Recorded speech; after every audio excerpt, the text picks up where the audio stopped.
আপনি আমাকে বলেন যে আপনার বাবা অথবা আপনার মা যদি ঋণগ্রস্ত হয়, যদি ঋণগ্রস্ত থাকে এবং আপনার যদি সক্ষমতা থাকে সেই ঋণ পরিশোধ করার, এবং আপনি কি করবেন তাইলে? সেই ঋণটা আগে পরিশোধ করা আপনার দায়িত্ব, নাকি সেই আপনার বাবা মাকে বড় বড় গিফট করে গিফট কিনে দেওয়া সেই টাকা দিয়ে সেইটা আপনার দায়িত্ব? কোনটাকে আপনি ভালোভাবে নেবেন?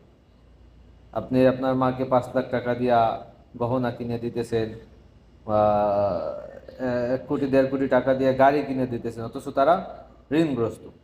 তখন আপনি ছেলে হিসাবে আপনি কোনটা আগে করবেন? তাদেরকে ঋণ মুক্ত করাটা জরুরি, নাকি তাদেরকে গিফট করাটা জরুরি? কোনটা জরুরি? আপনার স্বাভাবিক জ্ঞানে কি বলে?